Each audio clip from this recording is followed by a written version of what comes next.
des héros nationaux, Patrice Emery Lumumba.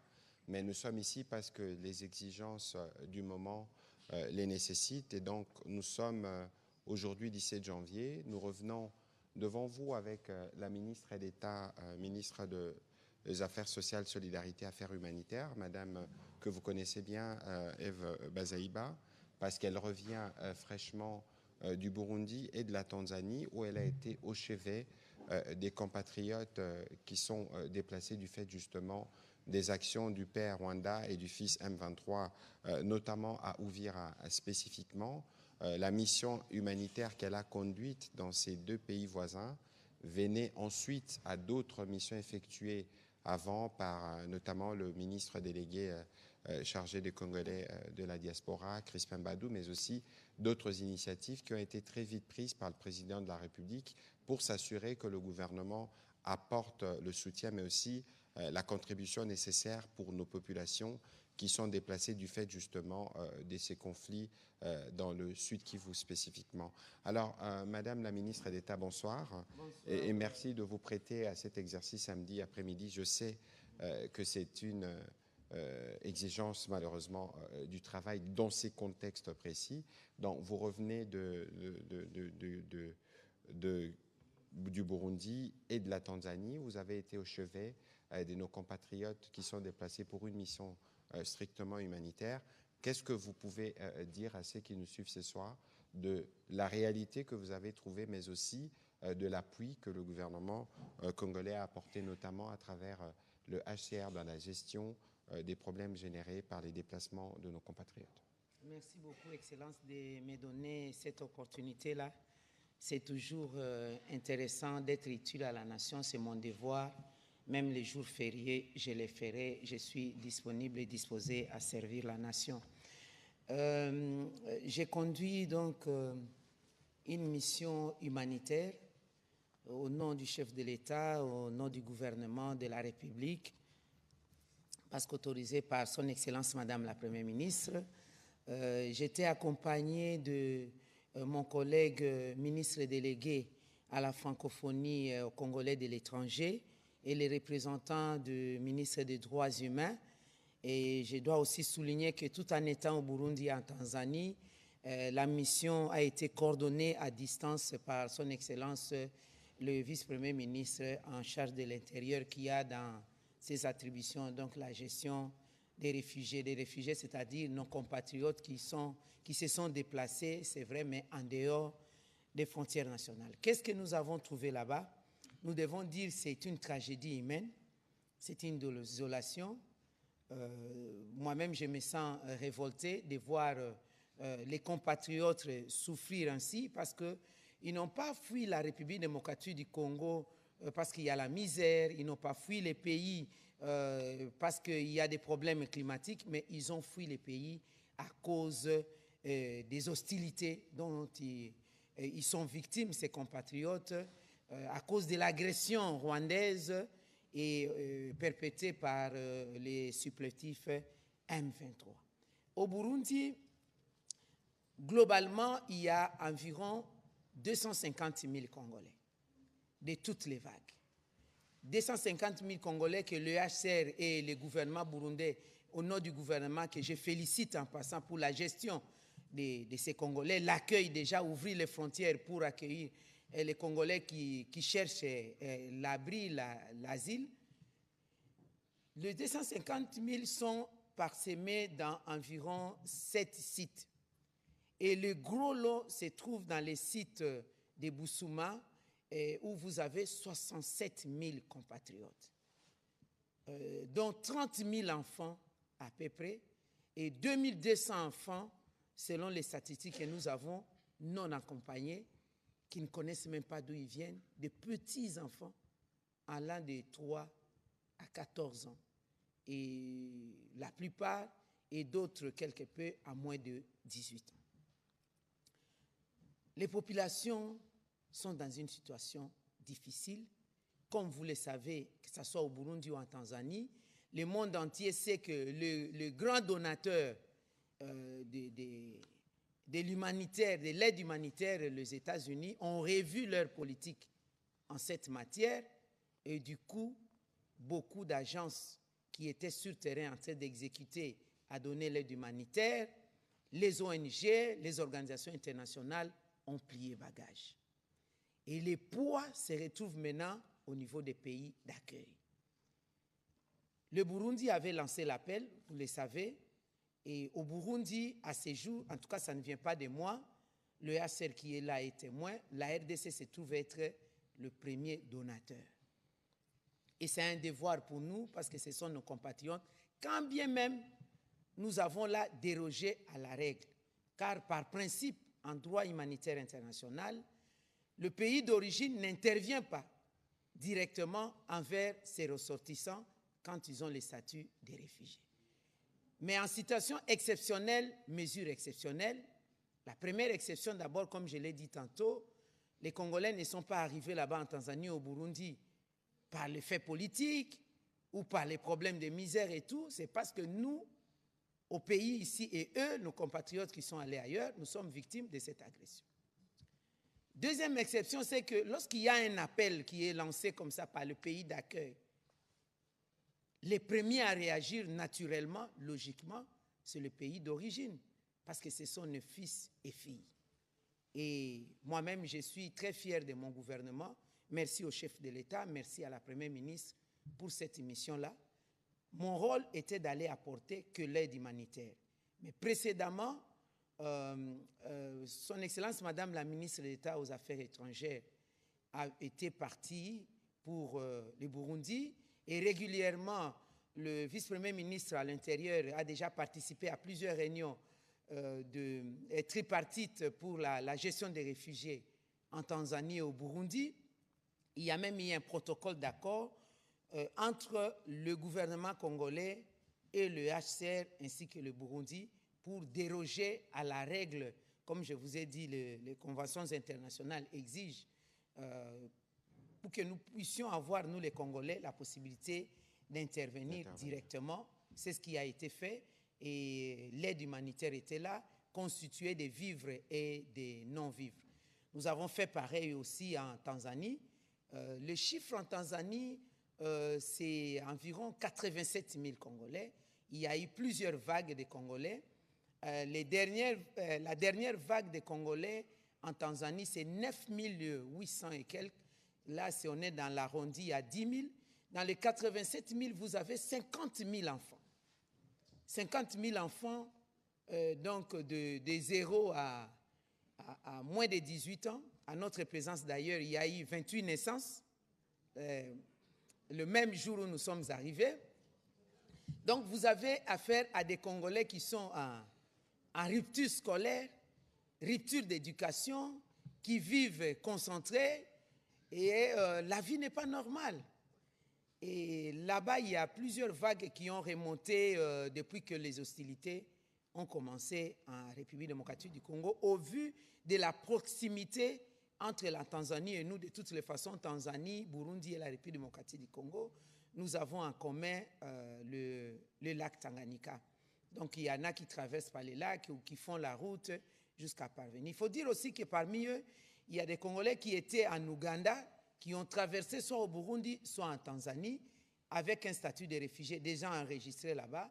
Je crois que ça, c'est aussi des cas spécifiques. En Tanzanie, comme au Burundi, nous sommes intervenus avec des dons, de l'aide humanitaire constituée aussi des vivres et des non-vivres. Il faut souligner que dans ces cas-là, essentiellement en Tanzanie, depuis plus de 30 ans, c'est la première fois qu'il y a une autorité congolaise du gouvernement qui arrive, ce qui est normal parce que les conventions internationales ne permettaient pas que le pays d'origine puisse intervenir directement. Voilà ce que je peux dire, sauf si nous rentions dans des questions spécifiques. Je crois que vous avez dit globalement ce que vous pouviez dire en guise d'introduction. Et donc, pour rappel, selon les conventions internationales, nos populations qui sont déplacées sont prises en charge par l'État qui les accueille. Et donc, même si nous voulons intervenir, il s'agit des Congolais, nous ne pourrons intervenir que sur base justement de ce qui régit de ces textes-là, notamment en accord avec le Haut Commissariat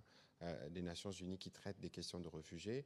Mais bien au-delà de ce que vous avez apporté comme assistance, Madame la ministre d'État, quel est l'état d'esprit des Congolais que vous avez trouvé? Ah oui, ça, je dois quand même noter que lorsque nous sommes arrivés au Burundi, c'était un moment de beaucoup d'émotions, parce qu'au-delà de leurs conditions, les Congolais vibrent au rythme de la République démocratique du Congo. Nous avons travaillé ensemble, on était très bien accompagnés par les officiels burundais et la représentante pays de HCR.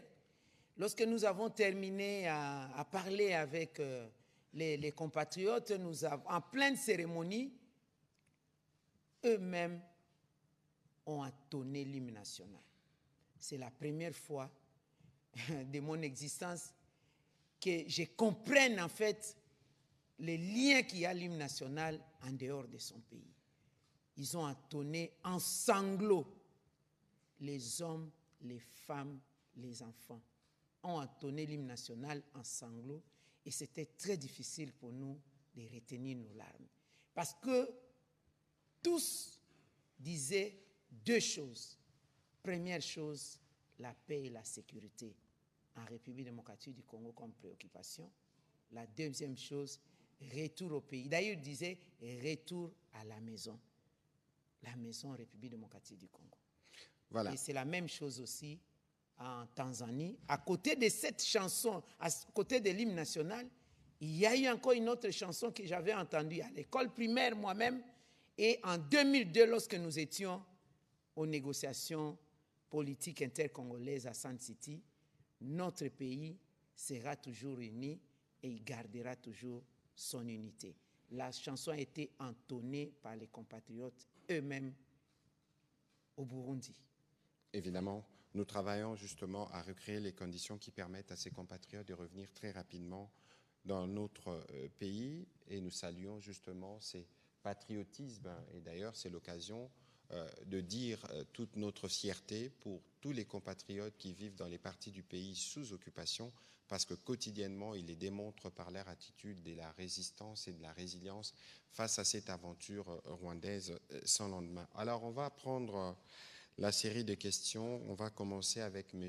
Pichou Mulumba qui sera suivi de M. Barik. Bomatelo.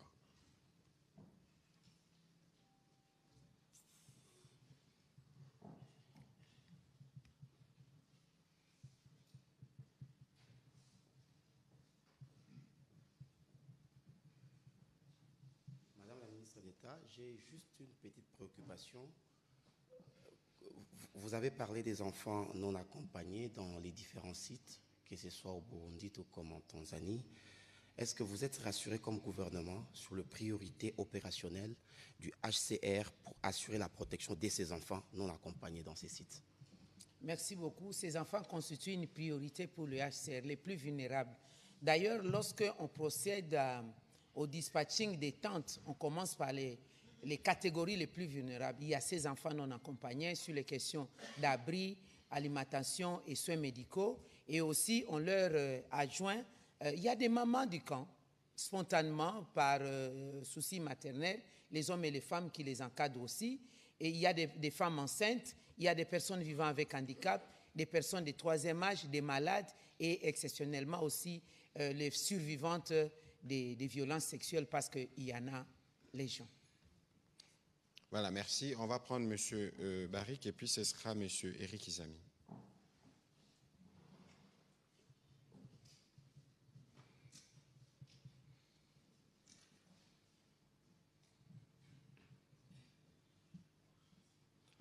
Madame la ministre, vous revenez d'une mission humanitaire, vous l'avez dit, au Burundi et en Tanzanie. Vous étiez notamment accompagné du ministre congolais délégué chargé de l'étranger. Mais juste après votre départ, il y a eu tension, notamment au camp des Boussou-Marouigi. Selon les informations sur place, ces compatriotes, les Congolais réfugiés là-bas, réclamaient, exigeaient leur retour en RDC. Et nous avons contacté la représentante des UNHCR, Madame Brigitte Moukanga, qui a confirmé les faits, mais elle a affirmé que ces retours ne se feront qu'après s'être rassuré que la situation est stable et sécurisée ici en RDC. Officiellement, qu'est-ce qui s'est exactement passé dans ces camps des réfugiés? Oui, d'entrée de jeu, je voudrais d'abord remercier le gouvernement burundais et le Haut Commissariat des Nations Unies aux réfugiés pour la bonne gestion de cette situation-là. Moi aussi, comme c'était fait à mon absence, tout de suite quand j'ai appris ça, j'ai appelé les mêmes officiels, que ce soit au niveau des Nations Unies et au niveau du gouvernement burundais pour en savoir plus. Et c'était tout à fait normal, notre présence. La mission de la République démocratique du Congo a fait bouger les lignes, a mis à nu cette tragédie humaine et la responsabilité engagée du Rwanda et de leur supplétif M23, parce que les Congolais, comme je l'ai dit tantôt, n'ont pas fui la misère, n'ont pas fui la faim, n'ont pas fui des problèmes climatiques, mais plutôt à cause de ces conflits armés. Du coup, comme le monde entier en a parlé, en tout cas les deux dernières 48 heures ici, merci à tous les médias du monde, ils ont martelé dessus pour montrer comment est-ce que la population souffre par l'effet des comportements bellicistes du Rwanda et leurs supplétifs. Et surtout, la dernière vague, c'était pendant que l'accord de Washington était en train d'être signé, lorsque la population se sentait dans des conditions d'espoir de la paix qui sera revenue, eh bien c'est à ce moment-là qu'il y a eu des bombardements. Beaucoup ont succombé d'ailleurs de leurs blessures. Et du coup, lorsque la population a exprimé les besoins de retourner au pays, parce qu'il faut aussi souligner que la plupart des compatriotes qui sont là, ce sont effectivement des responsables, des médecins, des enseignants, des hommes et des femmes d'affaires, des défenseurs des droits de l'homme, des responsables dans différents domaines qui se trouvent du jour au lendemain être déstabilisés, déracinés de leur milieu de vie. Alors leur souci étant de rentrer, alors le M23 a profité de ça pour manipuler la population, lorsque même j'avais parlé de l'infiltration, pas infiltration des militaires ou de qui que ce soit, justement ils ont pris un lien avec des compatriotes qui sont là-bas pour le manipuler et qu'ils aillent la nuit, nuitamment à 2 heures du matin, dans les compartiments, les quartiers subdivisés, 78 quartiers du camp de Bousouma à Ruhigi, ils sont allés pire en langue locale, langue nationale de chez nous, leur dire, voilà, à Ouvira, il y a la paix, nous devons y aller, nous devons y aller. Donc c'est ça là, la stratégie éhontée de M23 qui écrit même au gouvernement, au chef de l'État burundais, qui écrit au secrétaire général des Nations Unies, comme qui dirait, les compatriotes peuvent rentrer à Ouvira, il y a la paix. Mais ils sont venus comment? Est-ce que les Burundais sont allés les prendre ou le HCR? Ils sont allés là-bas parce qu'ils voulaient sauver leur peau, parce que vous êtes des terroristes. Donc voilà ce qui s'est passé en vrai, c'est ça la manipulation de la population, comme la population les trouve aussi dans les besoins des rentrées. Et heureusement pour nous, nous remercions encore le gouvernement burundais ainsi que le HCR qui ont pu contenir la population, les aider. Nous sommes prêts, le gouvernement burundais est prêt. D'ailleurs, c'est de ça qu'on parle plusieurs fois. Je l'ai dit tantôt que le vice-premier ministre en charge, ministre de l'Intérieur, à qui revient la responsabilité de la gestion des réfugiés, a déjà participé plusieurs fois à des réunions tripartites. Nous avons un plan chronométré pour devoir le retour, pour avoir les retours des compatriotes, mais préalablement, il faut qu'il y ait la paix et la sécurité. On ne va pas faire revenir les Congolais pour les mettre encore dans des situations difficiles. Non, ça, on ne peut pas. Ça serait non-assistance en personne en danger. Ça serait sacrifier nos compatriotes. Voilà. Voilà, on va prendre... En tout cas, la toute dernière question. Vous avez tout à l'heure dit que le gouvernement n'a pas le droit d'apporter directement de l'aide auprès de ses compatriotes réfugiés là-bas au Burundi. Mais ces réfugiés se plaignent aussi de ne pas être en possession de l'aide que vous leur apportez comme il se devrait. J'aimerais savoir quels sont les mécanismes que vous avez mis en place maintenant que vous avez déjà quitté Burundi et Tanzanie pour vous rassurer que réellement cette aide-là profitera aux réels bénéficiaires. Avant l'aide humanitaire de la République démocratique du Congo et après l'aide humanitaire de la République démocratique du Congo, il y a une organisation. La première organisation, d'abord, c'est au niveau du ministère de l'Intérieur de ces différents pays, c'est comme ça que nous avons trouvé, les hauts commissariats des Nations Unies aux droits de l'homme, et puis il y a une administration interne. Les réfugiés eux-mêmes ont un gouvernement. Ils ont un gouvernement qui est constitué des présidents, des conseillers, des chargés chargés des femmes, chargés des enfants et tout. Il y a des ONG nationales des droits de l'homme et humanitaires localement dans ces pays, et aussi de manière structurée, il y a des compartiments. Je vous ai parlé en termes de quartiers. On connaît quartier 1, quartier 2, quartier 3. Il y a même 1A, 1-2, selon que c'est un groupe de femmes, un groupe des enfants. Et il y a même les ONG qui encadrent spécifiquement les enfants par rapport aux loisirs. J'ai trouvé ça, j'ai apprécié. Il y a une ONG qui s'occupe des enfants, les jeux d'enfants, on a mis pour détraumatiser les enfants. Et la même chose pour l'accompagnement psychosocial des femmes, victimes de violences sexuelles. Donc, l'heure de l'heure touche directement. J'ai un témoignage. On pourrait peut-être, j'aurais dû vous l'envoyer bien avant, j'avais déjà envoyé à la RTNC, où nous avions trouvé un groupe de 11 femmes qui étaient dans une situation très difficile, survivant des violences.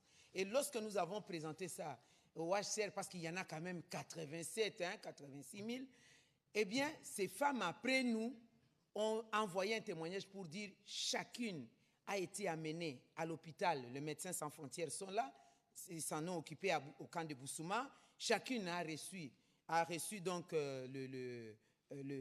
l'abri, et on leur a donné la nourriture et les habits. Donc je vous dis, en termes d'organisation, moi-même, je m'en suis inspiré pour réajuster les tirs pour la gestion des déplacés internes. Voilà, merci beaucoup Madame la ministre d'État. On va prendre plutôt les questions de M. Touver-Roundi, et puis ce sera M. Eric Izami, puis ce sera suivi de M. Patrick Ilunga. Merci, Monsieur le ministre, pour la parole nous accordée. Madame le ministre, durant votre séjour, on a vu l'assistance arriver, mais les gens pensent que l'assistance est venue directement de Kinshasa. Est-ce que vous n'avez pas donné l'opportunité aux opérateurs locaux de bénéficier de leur accueil en achetant localement? Monsieur le ministre de la Communication, une question d'actualité. Depuis ce matin, même depuis hier, beaucoup des médias annoncent que l'AFC M23 est en train de se retirer de Uvira. Et ce sont des annonces des médias du monde. Qu'en dites-vous? Ce ne sont pas que les annonces de médias. J'ai cru voir un courrier plutôt dans ce sens. Mais vous savez, d'abord, ils n'auraient jamais dû être à Uvira. Ça, c'est le point de départ. Mais après, nous connaissons la méthode, nous connaissons la tactique. Que vaut un retrait sans départ? Et aujourd'hui, je sais qu'aujourd'hui, à renfort justement des médias orientés, on va encore essayer, comme au début, de faire une simulation avec des personnes sélectionnées pour venir faire croire qu'ils sont partis d'Uvira. De toute évidence, ils n'auraient jamais dû y être, comme je le disais en début, et pour nous, toutes les déclarations qu'ils font, en réalité, ne valent rien. Parce que nous connaissons justement la tactique de la désinformation, nous connaissons aussi les justificatifs. Pour rappel, à Uvira, il n'y a pas des FDLR. S'il faut qu'on revienne sur quelques sujets de départ. Ensuite, parce qu'il fallait justifier le narratif, on a vu l'ambassadeur du père, donc du Rwanda, au Conseil de sécurité, revenir dans un discours où il cite 9 fois le nom de la communauté Banyamulenge. Et donc, cette tentative ou cette nouvelle initiative n'est qu'une manière de contourner l'attention de la communauté internationale, qui s'est déjà exprimé clairement là-dessus, spécialement le gouvernement américain, qui disait qu'ils doivent quitter Uvira, et pour nous, ils doivent quitter toutes les parties de la République démocratique du Congo. Et donc, dans ces jeux malsains, connaissant leur méthode, sûrement qu'ils vont laisser des agents infiltrés dans la ville. Et ces agents peuvent avoir le mandat d'identifier nos compatriotes membres de cette communauté, faire ce que le père et le fils savent faire et recréer encore un autre narratif. Ça, c'est le schéma classique qui est connu. De toute évidence, pour nous, pour toutes les parties d'ailleurs du pays sous occupation, nous avons déjà travaillé sur des plans de restauration de l'autorité de l'État. Et pour Uvira, ça arrivera évidemment dans le jour qui vient, parce que de toute évidence, ils n'auraient jamais dû arriver là s'il faut considérer les différents points de l'évolution des processus de paix. Et donc nous sommes très vigilants. Vous avez suivi ce qu'a dit Lamineta Bazaïba tout à l'heure par rapport à nos populations qui veulent rentrer et qui doivent rentrer parce qu'il y a des enfants qui doivent aller à l'école. Mais parallèlement à cela, ces fausses annonces, en réalité, cachent une vérité qui a été dévoilée hier. Je pense que vous aviez tous suivi le point qui a été fait par le ministre provincial de la communication de la province du Sud-Kivu, où on pille même des goudrons pour faire des infrastructures, ceux qui prétendent, entre guillemets, être des libérateurs, mais en réalité, c'est des voleurs, au-delà du pillage systématique des ressources minières, mais on pille même les pauvres citoyens, parce qu'on prend des tricycles, on prend des vaches et tout type de biens. On a vu, et d'ailleurs je crois que peut-être que dans les heures qui viennent, il y aura l'occasion de diffuser des images, comment des camions sortaient avec du goudron, du matériel qui doit servir à la construction des routes. C'est ça l'action du Rwanda en République démocratique du Congo. Ce n'est pas seulement les mines, parce que si vous suivez, vous venez des Goma, si vous regardez Goma, si vous regardez Bukavu, si vous regardez Uvira, partout où ils passent, non seulement qu'ils sèment la mort, la désolation, mais ils amènent du vol systématique des matériels roulants, des véhicules qui traversent de l'autre côté. Quoi qu'il en soit, comme nous vous le disons, nous avons notre front militaire, on a un front diplomatique, on a surtout un front judiciaire. Je crois que bien au-delà de tous ces processus de paix, il y aura un moment où nous en sortirons, mais il y aura aussi un moment où la justice devra être faite. Voilà. Merci. Madame la Mineta. Oui, merci beaucoup. Je réponds vraiment par respect, parce que c'est quand même une aberration de la manière dont nous sommes partis. Je ne sais pas comment on peut transporter ces tonnes et des tonnes de vivres et de non-vivres. Je voudrais confirmer qu'il y a eu des accords, des protocoles d'accord que nous avons signés entre la République démocratique du Congo, le Burundi et le HCR. La même chose, la Tanzanie, nous nous sommes inspirés aussi de ces mêmes accords. On a fait mutatis mutandis, mais en tenant compte des spécificités. Et que le HCR a ses partenaires, des fournisseurs de ce genre de services traditionnels. On ne peut pas en sortir de là. Même si nous étions en train de payer directement au travers les factures pro forma qui nous étaient données suivant les besoins. Les besoins, par exemple, au Burundi, les besoins s'évaluent à 33 millions de dollars américains d'ici mois de mars, le 31 mars. La RDC a donné ce qu'il pouvait donner selon que c'est aligné des rubriques de vivres et de non-vivres et aussi des kits des dignités pour les femmes, pour les enfants, parce qu'il y a aussi la donne éducation qui est une donne prioritaire. Nous avons acheté localement. Et la même chose en Tanzanie, nous avons acheté localement. Mais je comprends ce qu'ils disent, parce qu'ils ont vu les sacs, les emballages estampillés République démocratique du Congo et les emballages estampillés Fondation de la Première Dame. Mais ça s'est fait, on imprime localement. Pourquoi nous voulons toujours que nos compatriotes reçoivent les dons ou c'est estampillé organisme XY, je ne vais pas les mettre à citer ici pour éviter des incidents diplomatiques, dont de XY pays ou de telle autre organisation internationale. Donc, voir que les emballages sont estampillés République démocratique du Congo renvoie à dire que nous avons fait un pont aérien du riz, du sucre, des haricots, des soja et des habits, des gîtes d'habits. Ce n'est pas possible, des médicaments, ce n'est pas possible. Nous avons tout acheté localement et je prends en témoin les hauts commissariats des Nations Unies aux réfugiés, je prends en témoin les différents pays le Burundi et la Tanzanie. Et bien évidemment, en dehors de ce que vous avez vu en vivre, il y a eu une autre intervention du gouvernement dans le cadre du travail qui est fait par le HCR. Et comme la Mineta disait tout à l'heure, il y a donc un monitoring quotidien et permanent sur l'évolution de la situation. Ce sont nos compatriotes et nous n'allons pas nous dérober pour ce qui concerne notre responsabilité par rapport à l'appui, à la prise en charge dans les pays respectifs où ils se sont réfugiés. On va prendre la question de M. Eric Izami. Merci de la parole, Monsieur le ministre Mouyaya. D'ailleurs, vous avez effleuré la question, mais la question, je la pose à Madame Bazaïba Massoudi. Le ministre Mouyaya, quand il a parlé, il a évoqué la nécessité pour les enfants d'aller à l'école. Alors la question, c'est celle de savoir, vous avez aligné des chiffres hallucinants des enfants déscolarisés. Là, sur place, au niveau et du Burundi et même de la Tanzanie, y a-t-il pas moyen de pouvoir les intégrer dans les systèmes sur place pour qu'ils n'arrivent pas à manquer? Parce que l'école, comme le disait Victor Hugo, lorsqu'on ouvre une école, c'est une prison que l'on ferme.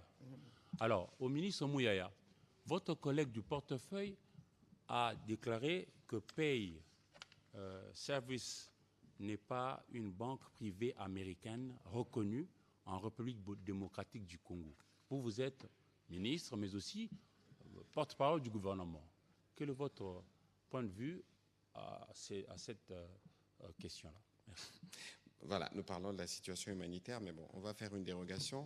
Madame la ministre d'État, bon, sur la question de paye service, j'ai vu évidemment, comme à l'accoutumée, beaucoup de réactions, mais il y a une grosse supercherie derrière. D'abord, il faut dépersonnaliser les débats, parce que lorsqu'on épingle notre collègue du portefeuille, Madame Julie Chicou, dans ses dossiers, elle n'avait pas d'abord agi comme ministre du portefeuille. C'est un vieux dossier qui date du gouvernement Sama, où elle était encore directrice de cabinet adjoint, si ma mémoire est bonne, du ministre des Finances, Nicolas Kazadi.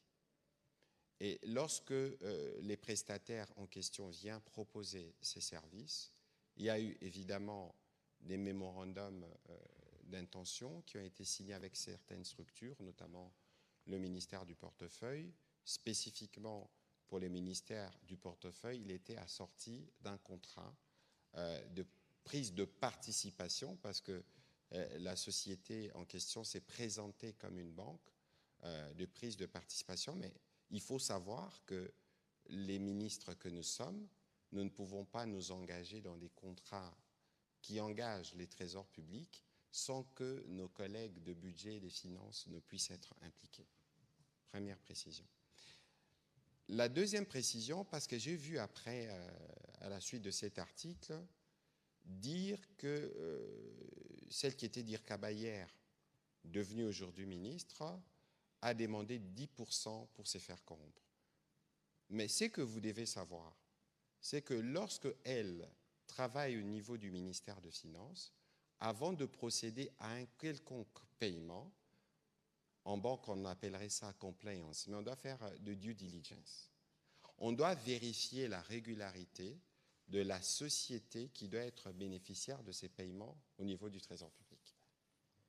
Et dans toute la chaîne, les informations alléguées par ces prestataires n'ont pas été vérifiées. Alors, comment penser que celle qui était au milieu du contrôle sur effectivement les capacités existentielles de cette société, qui prétend être une banque et qui dit que si l'État paye 3%, ça représentait à peu près 20 millions de dollars, d'une banque qui doit valoir plus de 450-600 millions, aucune trace. Comment pensez-vous alors, celle qui était censée du contrôle pour vérifier si cette entité existe réellement et fonctionne conformément aux lois américaines, va elle, être corrompue alors qu'elle sait que l'État ne peut pas payer les dossiers en l'état? Elle sait, parce qu'elle était directrice de cabinet au ministère des Finances, que l'État ne pouvait pas payer pour une société qui n'est pas ce qu'elle prétend être. Alors, lorsque, dans un enchaînement totalement inapproprié, On veut dire que celle qui est devenue ministre du portefeuille, vous laissez faire rompre. Dans la foulée, on y rajoute le ministre des Finances. Je rappelle que ces dossiers qui datent de l'époque où mon aîné Nicolas Casadi était ministre des Finances, il ne l'avait pas payé. Le ministre des Finances actuel ne pouvait pas le payer parce que simplement les diligences faites ne permettaient pas qu'on les fasse. Alors comment pensez-vous que toutes ces personnes averties peuvent, eux, se noyer dans un jeu de corruption? Ensuite, on parle de celui qui est devenu gouverneur de la Banque centrale. Je ne voudrais pas rentrer dans le détail parce que je pense qu'il y a des communiqués qui ont été faits au niveau du portefeuille, au niveau des finances. Mais ici, je voudrais simplement rappeler que nous tous, lorsque nous apprenons des questions de ce genre, il ne faut pas toujours s'empresser de relayer. Parce que c'est tellement facile de vouloir nous présenter sous une casquette de corruption, alors qu'ici, en l'occurrence, le travail a été fait. Et par contre, on ne l'a peut-être pas dit, mais la ministre du portefeuille, non seulement qu'on lui a proposé de pots de vin, mais elle lui a fait du chantage de plusieurs natures par ses prestataires. Et donc, comme il recourt à la justice, évidemment, nous avons des avocats qui pourront aligner tous ces éléments. Et donc, je pense que cette question ne devrait pas continuer de bénéficier d'une quelconque attention, parce que les faits dont je vous parle peuvent être vérifiés. Et donc, voilà un peu la précision que je voulais apporter sur ces sujets-là. Voilà. Madame la ministre d'État. Oui, en tout cas, monsieur le journaliste, vous venez là de revenir sur une question très importante qui a même une position prioritaire dans le rapport que je vais présenter au gouvernement. Il s'agit de l'avenir de nos enfants. 50 000 enfants au Burundi, à peu près 30 000 enfants en Tanzanie, ça vous fait 80 000, c'est tout un pays. C'est un avenir, ce sont des cerveaux.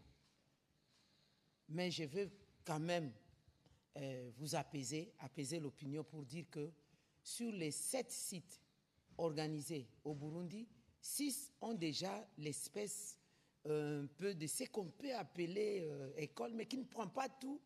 On essaye un peu d'encadrer les enfants dans l'éducation, y compris dans les loisirs.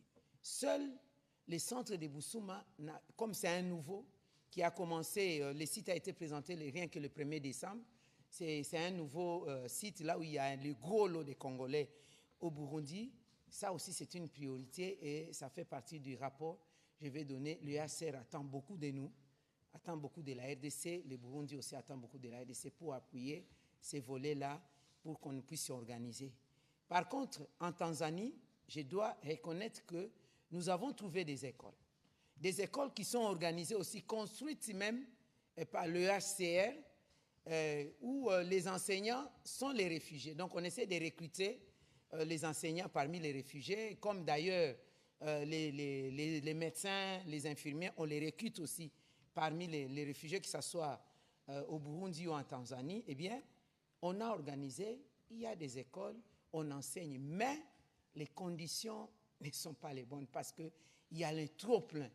Nous avons 11 salles, en tout cas dans l'école où j'étais parti visiter, 11 salles. Dans une salle de classe, vous avez 127 élèves, 150 élèves. Il y en a qui s'assiedent à même les sols. Il n'y a pas de bancs, les conditions et la chaleur et tout ça. Donc, c'est le chahut. Et c'est aussi un peu mélangé, mais les gros lots, ce sont des Congolais. On trouve des Kenyans et quelques Burundais. Voilà ce que je peux vous répondre à ce niveau-là. Mais on ne peut pas prendre les enfants qui ont le statut de réfugiés, de les reverser malheureusement dans les écoles de ces différents pays. Mais les enfants congolais non réfugiés, j'ai trouvé à Kigoma, il y a une école consulaire, nous avons l'école maternelle, l'école primaire et l'école secondaire à Kigoma, où nous avons aussi des enseignants qui sont des personnes qualifiées, des Congolais, qui enseignent le programme de la République démocratique du Congo. Et ça, j'étais encore émerveillée. Les enfants parlent très bien français. Et j'ai posé quelques questions d'éducation civique. Qui est le président de la République démocratique du Congo? Ils ont répondu très bien, qui est la première ministre de la RDC? Ils ont répondu très bien et les enfants chantent l'hymne national. Et ce qui était encore plus émouvant, les enfants de l'école maternelle habillés en uniforme drapeau de la RDC. Il y a des pulls où c'est frappé à l'effigie donc du drapeau de la République démocratique du Congo. Ça, c'est l'école consulaire à Kigoma. Ça, c'est une fierté. Ils ont un cadre, ils ont quand même des besoins d'augmentation des salles de classe et aussi d'autres aménagements au niveau de ces sites. C'est une école qui existe depuis 1978. Voilà. Voilà, Madame la Ministre, parce que vous parlez des enfants, on sait, vous avez parlé tout à l'heure de qui? De dignité pour les femmes. Est-ce que les conditions sont réunies notamment pour la prise en charge des cas spécifiques des femmes dans ces différents sites? Les conditions ne sont vraiment pas trop réunies. Comme je vous dis, il y a plusieurs ONG qui ont fermé parce qu'il n'y a plus de financement, il n'y a plus de moyens. Alors, c'est fait un peu à la sauvette parce qu'il y a un trop-plein de ces femmes victimes de violences sexuelles, y compris d'ailleurs des hommes, des cas aussi très graves. Donc ça aussi, il y a aussi des problèmes psychologiques, des traumatismes. Vous êtes en face d'une femme qui avait 6 enfants, 4 sont tués et son mari en sa présence. Elle a fui avec 2 enfants. Vous êtes en face d'un monsieur, on a violé sa femme par des bâtons, on l'a transpercée pratiquement. La femme est morte, les enfants, la femme était enceinte. Il avait 3 enfants, 2 sont morts et la femme, il reste avec un enfant. Alors, quand cet enfant tombe malade, il y a tentative de suicide parce qu'il ne veut pas voir mourir cet enfant. Donc, vous avez ces genres de cas. Donc, ça reste de points de vigilance sur lesquels, évidemment, vous allez continuer à travailler. Tout à fait. Monsieur Patrick Inunga. Merci, Monsieur le Ministre, pour l'occasion. J'ai 2 questions, une pour Madame la Ministre, une pour vous-même. Je commence par Madame la Ministre. Vous avez été en Tanzanie et au Burundi, au chevet des réfugiés, mais selon les chiffres du HCR, en Ouganda, il y a à peu près 600 000 réfugiés congolais. Pourquoi a-t-on l'impression qu'eux ne bénéficient pas de la même attention? Ça, c'est la première question pour vous. Pour Monsieur le ministre de la Communication, pendant que nous parlons ici, il y a des médecins congolais vivant au Kenya qui sont en détresse parce que le gouvernement kényan a refusé de renouveler leur licence et leur permis de travail. Ils sont dans une sorte de détresse. Ils s'estiment discriminés. Ils ont donc appelé le gouvernement à mener le plaidoyer en leur faveur. La question maintenant, est-ce que vous, en tant que gouvernement, vous êtes au courant de cette détresse et quelle est la réponse que vous réservez? Et au-delà de cette actualité, est-ce que la RDC et le Kenya sont en une sorte de conflit silencieux? Bon, sur le premier point de votre question, vous me l'apprenez. Peut-être qu'au niveau du ministère de la Santé, il y a des informations plus approfondies. Je me rapprocherai de mon collègue, évidemment, s'il y a une action que nous devons faire pour nos compatriotes à travers les canaux respectifs, notamment ceux des affaires étrangères. Nous pourrons voir comment intervenir. Pour le reste, sur le Kenya, je crois que j'ai déjà eu l'occasion de revenir dessus. Ça ne vaut pas la peine de revenir parce que les Kenyans ne jouent pas pleinement le rôle qu'ils devraient jouer pour permettre notamment l'aboutissement du processus de Nairobi. Je ne voudrais pas revenir sur ces différents chapitres, mais nous considérons que les efforts en cours permettront d'atteindre les objectifs escomptés depuis plusieurs années qui permettent le retour de la paix dans l'Est de notre pays. On va prendre la dernière série de questions. Oui. Allez-y, s'il vous plaît, si vous avez des éléments. Je voudrais Ah juste, oui, effectivement. oui, je voudrais juste dire qu'aucun Congolais réfugié ne sera oublié. Vous devez savoir que c'est une première. Je le répète, compte tenu des circonstances exceptionnelles, la RDC va s'occuper de tous les réfugiés. Il faut quand même reconnaître que la première mission, nous l'avons effectuée humanitaire, en tout cas, au Burundi et en Tanzanie. La seconde mission humanitaire aura lieu. Il n'y a pas que l'Ouganda, il y a la Zambie, il y a dans tous les autres pays. Le dossier est bien ficelé, fignolé par le vice-premier ministre en charge de l'Intérieur qui a la gestion des réfugiés. Chaque fois que le cas nous sera apporté à notre connaissance, nous allons organiser une enveloppe pour arriver sur place et travailler avec le pays hôte ainsi que le Haut Commissariat aux réfugiés. Voilà, on va prendre la dernière série des questions avec Madame Fallon Mbungu, Pascaline Mbayo, et on terminera avec une question à Lingala de Madame Nathalie Sekabour.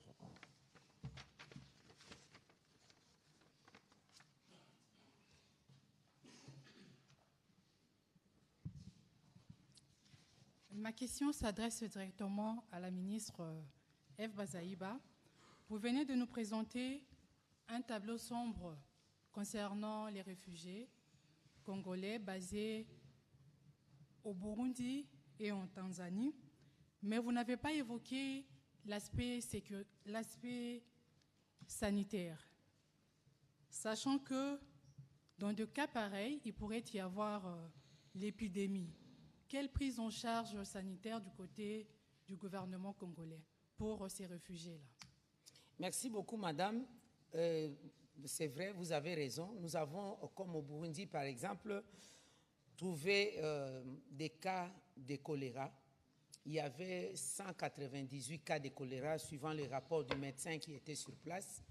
Et il y a eu 2 cas de décès. Et le reste des cas pris en charge correctement par l'équipe médicale qui était sur place, y compris le Médecins sans frontières. Nous avons aussi trouvé les cas de choléra, oui, c'était choléra 198 cas, et nous avons trouvé d'autres cas, des maladies, 28 cas de rougeole, voilà, c'est ce que je cherchais, 28 cas de rougeole, heureusement pour nous, 0 mort. Nous avons des cas de femmes victimes de violences sexuelles. Nous avons des cas de personnes qui sont des malades chroniques. Ça aussi, il faut le dire, on a perdu beaucoup de gens qui, au départ de Luvungi, Kamanyola, Uvira, Bukavu et tout, qui fuyaient les hostilités. Et Uvira, ils étaient des malades chroniques de diabète, des cas de diabète, des cas de l'hypertension artérielle. Ils n'avaient plus accès à leurs médicaments et ce sont ces personnes qui ont succombé. Et sur place, on est aussi en train de les prendre en charge de manière plus ou moins particulière. Par contre, comme je vous dis, il y a un problème criant de financement, des médicaments qui manquent. Encore une fois de plus, la République démocratique du Congo avait apporté aussi un lot de médicaments qui pour soulager tant soit peu, surtout en ce qui concerne des cas de maladies primaires. Sur les cas de spécialités, ça va être revu au fur et à mesure. Alors, en Tanzanie, nous avons trouvé un hôpital. Il y a un bel hôpital, grand hôpital, organisé par le Haut Commissariat aux réfugiés. Il y a des médecins, il y a des infirmiers et même certains praticiens de santé qui sont aussi parmi les réfugiés, qui prêtent main forte là-bas. Mais ils posent un problème de médicaments. Ils posent un problème sérieux de médicaments. Nous avons aussi des cas des maladies de la peau dues à des conditions, par exemple, de l'eau, parce que l'eau est organisée, mais ça ne peut pas contenir pour toutes ces personnes. Vous avez ici 67 000 personnes qui doivent s'approvisionner dans 2 ou 3 sites, c'est difficile. Vous avez aussi de l'autre côté les cas de 87 000 personnes qui doivent s'approvisionner aussi dans ces mêmes conditions. C'est tout à fait normal. Mais je dois quand même souligner quelque chose d'important. Ce que le HCR a fait, j'ai épinglé ça. J'ai félicité les 2 représentantes des Hauts Commissariats des Nations Unies aux réfugiés par rapport aux latrines. Il y a moins de latrines publiques collectives. C'est des latrines individuelles. Chaque abri avec à côté des latrines, et ça permet qu'il n'y ait pas contagion donc des maladies. Ça coûte très cher pour organiser ça, hein, mais c'est quand même quelque chose d'important à souligner. Ça m'a inspiré pour les déplacés internes aussi. Voilà, Madame Pascaline Mbayo, s'il vous plaît. Merci, Excellence. Pascaline Mbayo pour le compte de Face Télévision. Une question pour Madame la Ministre. Je pense que ma question va presque de même avec ma consoeur. C'est en ce qui concerne la santé des enfants, mais surtout l'accouchement de ces femmes dans des conditions difficiles. Qu'est-ce que le gouvernement compte faire de manière concrète? Bon, ce que le gouvernement compte faire de manière concrète, comme je vous ai dit, nous n'allons pas intervenir directement. nous allons passer par des structures existantes conformément aux droits humanitaires. Il y a d'abord le pays hôte qui organise avec leurs médecins là-bas sur place, qui travaillent avec les structures de santé et que nous connaissons au niveau des organisations internationales ainsi que l'UHCR. Ça serait des dons de médicaments, ça serait le moyen que nous allons donner si un fiduciaire pour qu'on puisse organiser les conditions. Mais on a trouvé quand même du côté hôpital, les bébés qui naissent sont dans de bonnes conditions, bien couverts et tout, que ce soit au Burundi ou en Tanzanie. Je vous ai dit en Tanzanie, à notre arrivée, la nuit du jour où nous sommes arrivés et les matins à leur visite, il y a eu 28 naissances. 28 naissances des filles et des garçons, des jumeaux même, des jumeaux. On a nommé les noms des différentes personnalités congolaises et qui vont devoir parrainer ces bébés. Nous avions fait aussi autant au Burundi.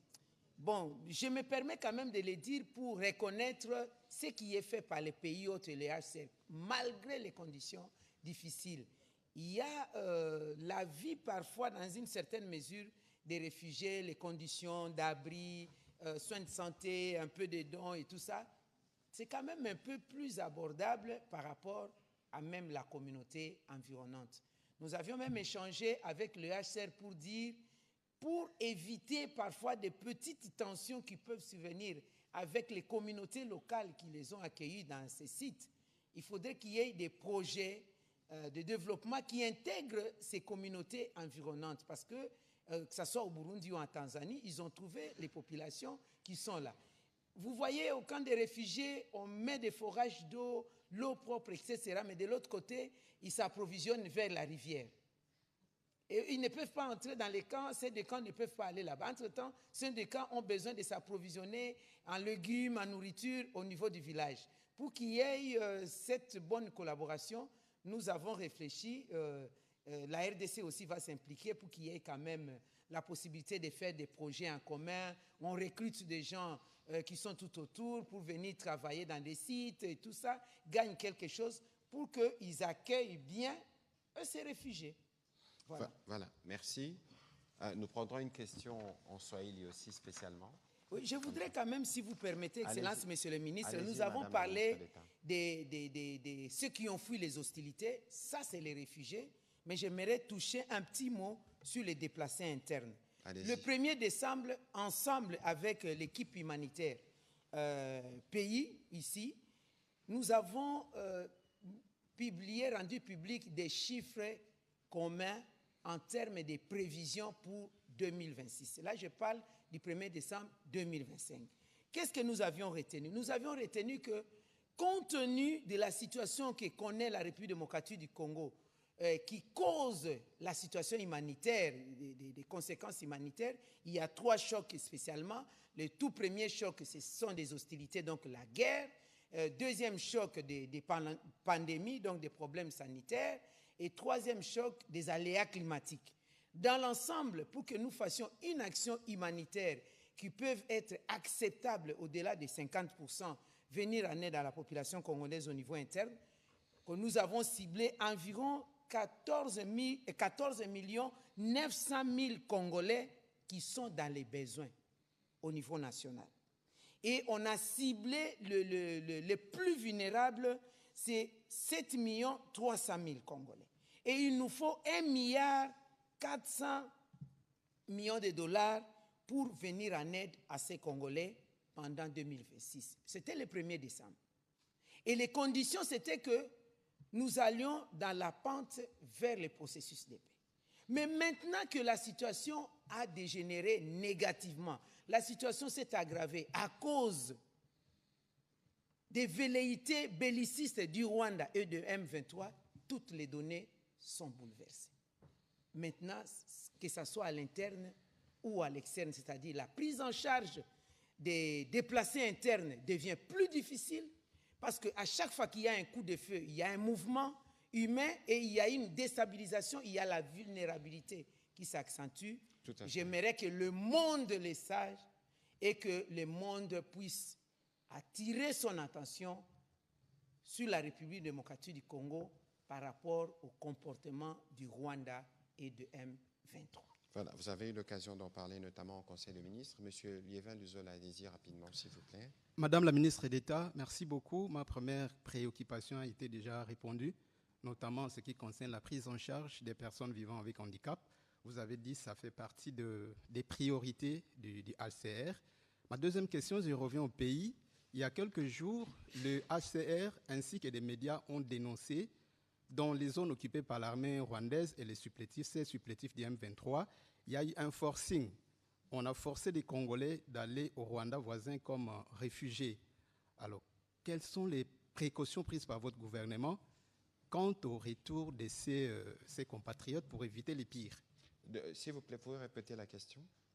Il y a dénonciation des Congolais qui ont été forcés d'aller de l'autre côté comme réfugiés par le HCR ainsi que des médias dans des zones occupées par l'armée rwandaise et les RDF ou encore les supplétifs des M23. Et il y a même des femmes qui ont dit « moi je suis congolaise, mais on me demande de partir de l'autre côté comme réfugiés ». Alors, la question est de savoir quelles sont les précautions prises par le gouvernement pour éviter le pire au retour de ces compatriotes, parce qu'ils sont déjà de l'autre côté. Bon, écoutez, sur cette question, nous aurons l'occasion de revenir la semaine qui vient. J'espère qu'il sera de retour à Kinshasa, le vice-premier ministre, ministre de l'Intérieur, parce que je crois que vous parlez des articles consécutifs à la sortie du rapport de Human Rights Watch qui est évidemment revenu sur ces cas. Mais ce qu'il faut savoir sur la problématique de réfugiés de manière générale, un peu comme je l'explique de manière régulière, au début de cette crise, le Rwanda prétextait nous attaquer pour 3 raisons. Il y a évidemment la fausse question sur les discours de haine, il y a la question sur les FDLR, et puis il y avait la question sur la problématique de réfugiés. Aujourd'hui, il existe un cadre tripartite RDC, Rwanda, HCR, qui a déjà, y compris, travaillé plus ou moins sur les nombres de réfugiés concernés, mais il faut savoir que la base du retour des réfugiés, elle est volontaire. Et ces processus, malheureusement, ne peut pas s'enclencher de manière d'ailleurs, ne peut pas s'enclencher tout simplement parce que ça tire. Donc, au-delà de tout ce qui doit être fait comme contrôle, mais les populations qui doivent retourner chez elles ne peuvent pas retourner dans des parties du pays qui sont encore sous des bombardements. Et donc, il y a une vigilance au niveau du gouvernement à propos. Mais pour ce qui concerne spécifiquement la question de cette enquête, parce que la question relève plutôt du côté du ministère de l'Intérieur. Je ne sais pas si la ministre a un petit commentaire, mais je crois que... Voilà. On va prendre la question en Swahili de M. Mbeleshi. Asante sana. Swali kwa Waziri F. Bazaiba, umefanya ziara katika kambi mbalimbali za wakimbizi. Unaweza tuelezea hali ni vipi? Umesema pia kuna angalau watoto 50 ambao wanahitaji shule, na je, serikali au muna mpango gani kwa watoto ambao wanapaswa kwenda shule? Na tuelezee kwa jumla hali yako vipi ya wakimbizi, wahamiaji au wahamiaji wa Kombani ambao wamekimbia huku. Tuliona baada wewe kuondoka huku kulikuwa wakimbizi ambao walidai warudie sehemu ambapo walitoka, na wakati kungaliki vita. Imeonekana kwamba mmeshindwa kuwahudumia katika kambi au vipi? Asante sana. Oui, asante kwa ulizo yako mbili ya lazima sana juu ya watoto sana wakimbizi. Katika watoto wale wote ilitupa shida sana kukutanika kana katika wakimbizi kuko umate wa watoto wenye hakuna jinsi waingie shuleni. Lakini kumakambi ingine sawa tulikuta Burundi, makambi 6 walianza kuongoza kiloko wale watoto wanawakushanisha kufatana na namba yabo namna gani wanapasha kubasomesa kidogo, lakini haistahili. Ile kambi ya kubwa ya nyuma tulikuta bado hawayatengeneza shule juu ya watoto. Tanzania kuko shule juu ya watoto, lakini kuko faji ndogo sana, hakuna jinsi watoto wasome vizuri. Na ya muhimu kabisa ni amani na usalama urudie nchini kwetu, wale watoto warudie nyumbani. Sasa ile yenye ilitokea kukampi ya Busuma ilikuwa ni huruma sana. Walidanganyika, walirongofewa kusema wanatuma watu kuwaelezea Wakongomani hivi banapata ya moyo wabo inapenda warudie nyumbani, ndio wanawaita barudie nyumbani kwa haraka. Lakini mbele ya Wakongomani kurudia nyumbani kwao, Inchi nye kuwapokea maana yake Burundi, na UNHCR wanasema na sisi pia inapasha amani na usalama uingie kunyumba. Juu wale wakongomani habiko wakimbizi kwa bule, kama wanasema walikimbia njara kukataa nchi yao. Hawakukimbia chochote ya mazingira inaharibika. Walikimbia ni wasira, walikimbia ni fujo, walikimbia ni vile kwenye Wanyarwanda na ba M23 wanabafata.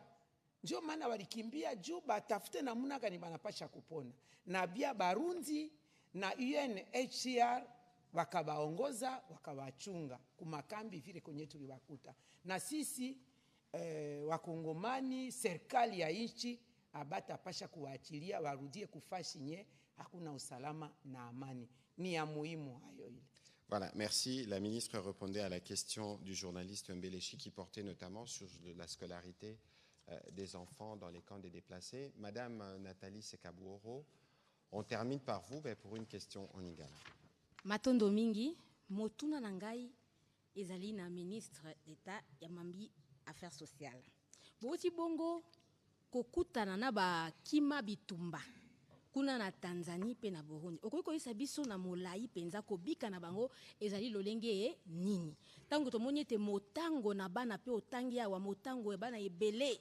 O bazali peut-être ko yenga na kati na babisika wana nini oboche na bisika pote bango bayi wana kotanga kelasi. Et puis asuka ezali ete eske mbula matai elongona ashe bazali na likanisi ya kozongisa bakima bitumba wana awa na ekolo Congo démocratique. Soki ezali iyo kasi esi bobongisi pe bisika oyo koyamba bango yango nde mituna. Boye matondo mingi mama Mopanzi Sango likambo tokendeki kokuta na mboka wana mibale bandeko na biso ya Burundi bayambaki bana Congo bayi Congo bakimi bitumba eza na Burundi to na Tanzanie ezali ya mawa komona ke tuluku ya ba Congolais bazali komona pasi kokima bakimi mboka na bango bakimi nzalate bakimi bapasi mosusu te bakimi nde bitumba oyo badongolo miso ya Rwanda pe na bato na bango ya M23 babeti bango masasi babeti babombe na eleko oyo surtout eteni ya bato bakimi na sanza ya zomi na mibale mobu mouti koleka ezalaki eleko bato batiaki elikia na boyokani bwa kimia tango bango bakimi na bao ya kala nyonso bazali kuna ezali na motindo bato bakobika malamu te yo moto zalaki na esika na yo na ndako na yo na misala na yo bayimi mbongo bayi balakisi minganga bato na mayele bato na solo bakomi koyenga yengelongo na bana pe ba mosusu bakufi nzela ba mosusu bakei kokufa wana po bakatanaki makolo ba mosusu batoboki miso pe bongo na ba maladi ebele bana wana nyonso ba mosusu tozena bana pene koto mibale na ndambo bayebi ata esika baboti bazali te pe basosoli malamu esika bauti te pe na bana mosusu tozali na bango koleka koto tuku mitano kelasi te ezala na Tanzanie koto tuku misato kelasi ya malonga te kuna bazali pe na Tanzanie pe na Burundi. Bongo eloko nini bulamatari ya Congo ekosala bulamatari ya Congo esengeli kokende kopesa lisungi mbala moko te po mibeko mya molongo misengi biso ete toleka na lingomba ya molongo ebatelaka bayebakimi bitumba pe toleka na ekolo moko oyo eyambi bandeko wana bongo totiaki maboko na mwa mikanda ezala na Burundi to na Tanzanie koyeba boni tokoleka mwa pembeni muke na mibeko yango ya molongo pona kusunga bai oyo bakimi nde tomemaki lokola bilia muke bilamba ya kolata mino pe makoki mususu ma misolo oyo kosunga bazwela bango bisika bakolala bongo pona bana ya kelasi tozali kolengela kobongisa ndenge nini bazala pamba te bamekaka ta koyekola muke po etuluku ya bato wana ezali baoyo basengeli kosunga Kongo lobi tango tozali kolobaki bango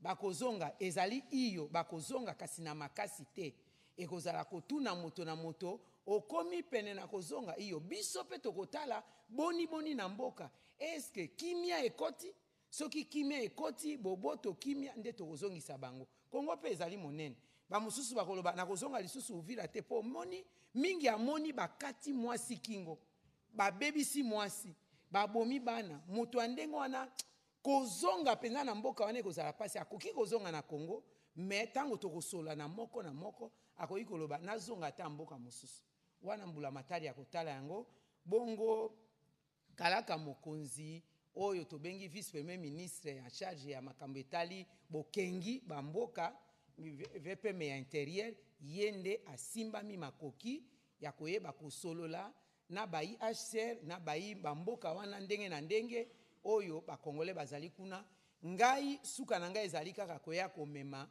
mwa lisungi muke kouta na mboka nde mosala na ngai ya kosala yango wana.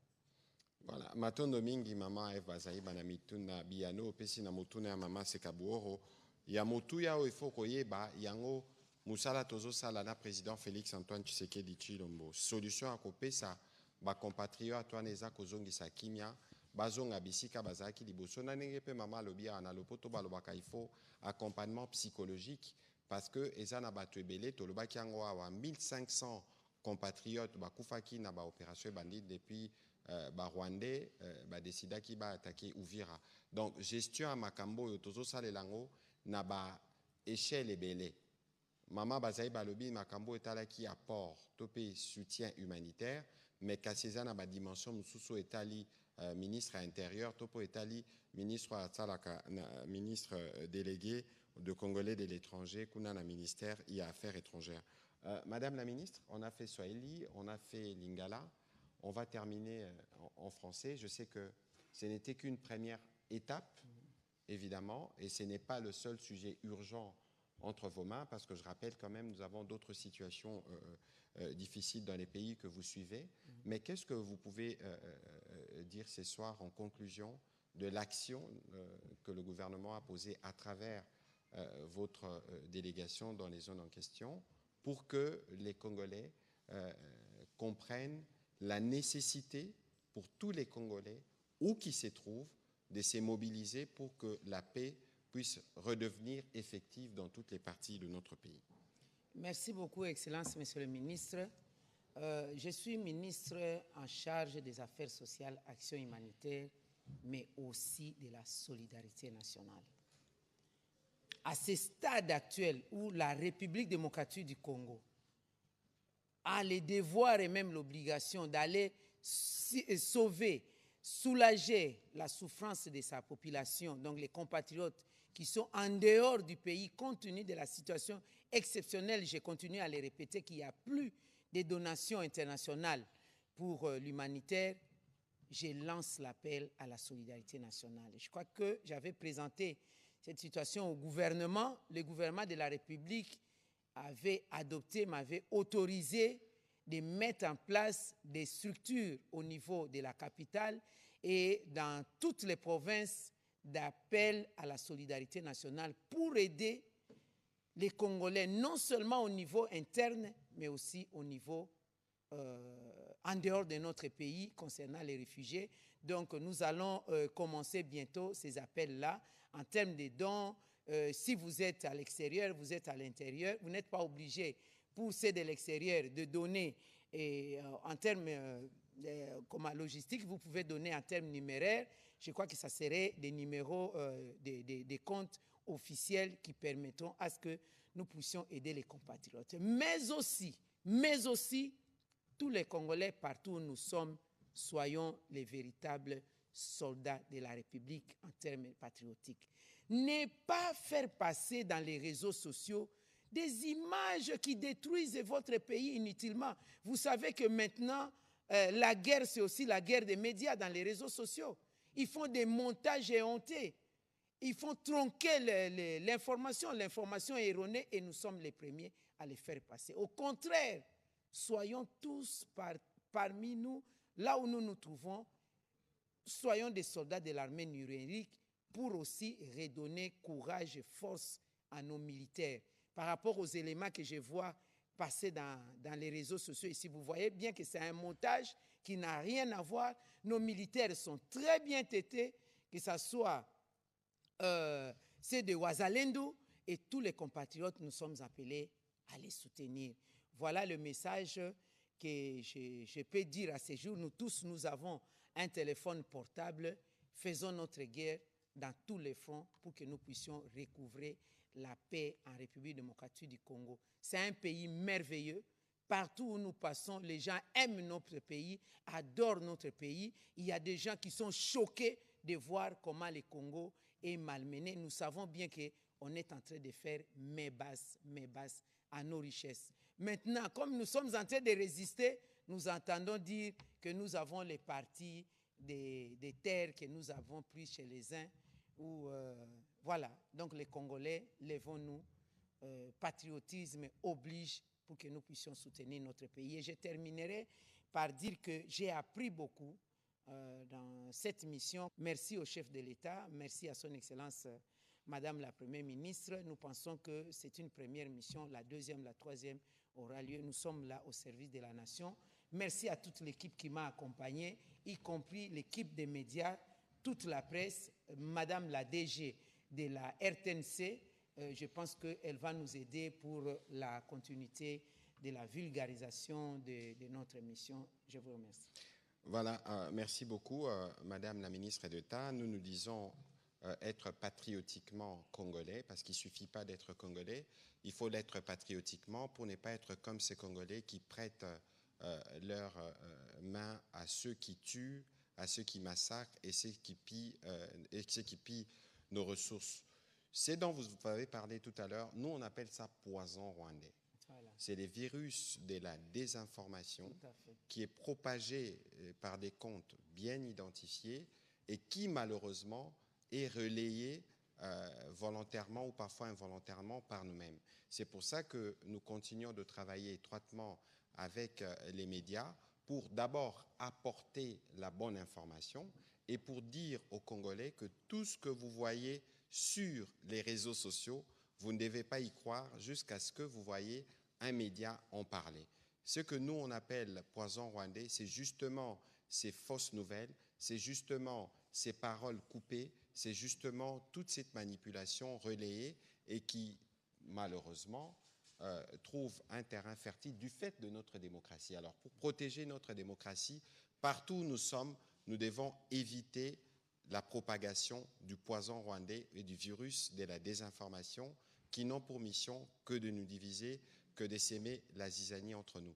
Merci encore de vous être prêté à cet exercice de redevabilité. Évidemment, avec la RTNC, nous continuerons parce qu'il ne s'agit pas simplement de ce programme de solidarité envers nos compatriotes déplacés, mais il s'agit aussi de programmes d'éveil patriotique, mais il s'agit aussi de programmes des connaissances de ce que nous sommes pour que tous unis autour du président de la République, de nos forces armées et du gouvernement, nous puissions terminer cette guerre une bonne fois pour toutes.